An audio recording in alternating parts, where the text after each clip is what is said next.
Dari hasil keterangan saudara Rudi, benar bahwa itu merupakan hasil hubungan dia dengan anak kandungnya dan sampai memiliki 7 anak, dan dia juga menjelaskan bahwa kejadian ini bermula di tahun 2013. Polisi menjerat Rudi, tersangka pembunuhan 7 bayi hasil insest dengan anaknya di Purwokerto dengan pasal berlapis.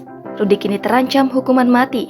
Kapolresta Banyumas Kombes Edi Suranta Sitepu mengatakan tersangka disangkakan melakukan pembunuhan berencana.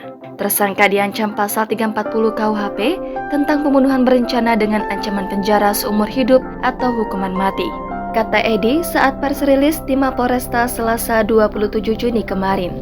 Menurut Edi, tersangka telah merencanakan pembunuhan tersebut. Pembunuhan dilakukan dari 2013 sampai 2021. Edi melanjutkan tersangka juga akan dijerat pasal 80 ayat 1 Undang-Undang Nomor 35 Tahun 2014 tentang perubahan atas Undang-Undang Nomor 23 Tahun 2002 tentang perlindungan anak. Adapun ancamannya yaitu pidana penjara paling lama 3 tahun 6 bulan dan atau denda paling banyak 72 juta rupiah. Sedangkan anak R berinisial E dan ibunya S masih berstatus sebagai saksi. Diberitakan sebelumnya, pembunuhan 7 bayi hasil insest ayah dan anak diduga untuk ritual persugihan atas perintah dari seorang paranormal di Klaten.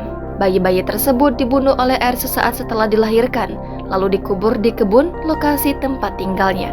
Ada perbedaan keterangan antara R dan E. Menurut E, setelah lahir dikubur hidup-hidup, sedangkan keterangan R dibekap dulu baru dikubur, ujar Edi.